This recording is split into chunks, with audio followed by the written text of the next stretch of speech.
भक्ति, भजन और प्रवचन के अद्भुत संगम में डूबने के लिए सब्सक्राइब करें आस्था टीवी के YouTube चैनल को और ताजा अपडेट के लिए बेल आइकॉन पर क्लिक करना न भूलें। सदा श्री गोकुलाधीश स्मर्तव्य सर्वथा जनै तदीयै मिलितै सर्व दोष चिंता विवर्जते। सदा श्री गोकुलाधीश स्मर्तव्य सर्वथा जनै। यहाँ श्री राय महाप्रभु जी आज्ञा कर रहे हैं और कह रहे हैं कि सर्व दोषों से मुक्त और सभी चिंताओं से रहित ऐसे जब तदीय जन, ऐसे जब भगवदी जन उनका संग करके सदा श्री गोकुल के आधिपति गोकुलाधीश ऐसे अपने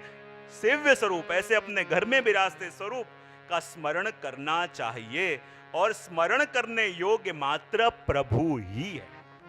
देखो क्या कहा कि सबसे पहले सर्व दोषों से मुक्त और सभी चिंताओं से रहित ऐसे भगवदियों का संग करना, क्योंकि आप भगवदियों के पास गए हो चिंता से निवृत्त होने, पर यदि वो भी चिंताओं से फंसे हुए हैं तो आप गए हो सत्संग करने, लेकिन आपको ज्यादा घर की चिंता सुना के भेजेंगे। हाँ? आप गए हो भगवत नाम लेने,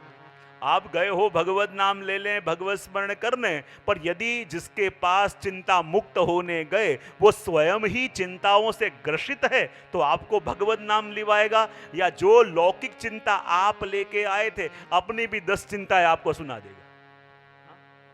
इसलिए कहा कि कौन से भगवती का संग करना, तो कहे सर्व दोषों से जो मुक्त हो, सर्व दोषों से जो मुक्त हो और सभी चिंताओं से रहित भी हों, क्योंकि भगवदियों का संग और सच्चे ऐसे भगवदी जो चिंताओं से रहित हैं, जो दोषों से मुक्त हैं, ऐसे भगवदियों का तो क्षण के लिए भी संग हो ना। कहते हैं ना कि वो छोटा सा एक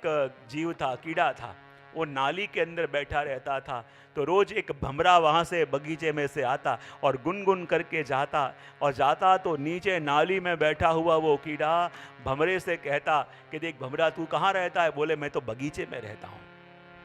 बोले मैं तो यहीं नाली के पास पड़ा रहता हूँ, मेरा तो जीवन ही है।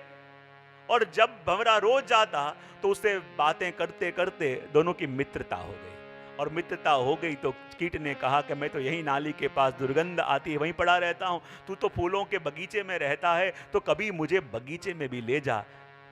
भ्रमर ने कहा ठीक है, ऐसे कर मेरे ऊपर बैठ जा। और जैसे ही वो कीट भ्रमर के ऊपर बैठ गया, भ्रमर उड़ते उड़ते उसको बगीचे में ले गया, और ऐसा बगीचा जो अनेक सुंदर पुष्पों से महक रहा था, और उसमें सबसे सुंदर पुष्प जो था उसके ऊपर कीट को बैठा दिया और कहा कि मैं अन्य पुष्पों का रस लेके आऊं, वहां तक तू इन पुष्पों की सुगंध का आनंद ले। और वो नाली में रहने वाला जीव आज फूलों से महकते हुए बगीचे में आ गया, और बगीचे के सबसे सुंदर पुष्प के अंदर बैठ के उनके रसों का और उनके सुगंध का आनंद ले रहा है। लेकिन भ्रमर को आते देर हो गई, इतने में सूर्यास्त हुआ, और सूर्यास्त हुआ तो फूल की कलियां बंद हो गई,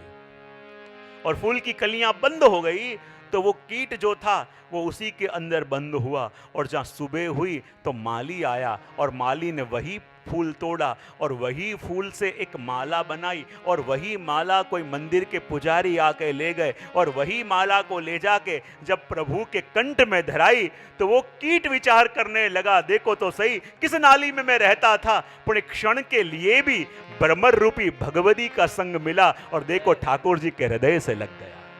और यह है भगवदियों का संग, कि क्षण के लिए भी भगवत जनों का संग मिले, एक क्षण के लिए भी जो जीव प्रभु से जुड़े हुए हैं उनका संग मिल जाए, तो क्षण के संग से भी, क्षण के सत्संग से भी हमें भी वो वही प्रभु के पास ले जाते हैं।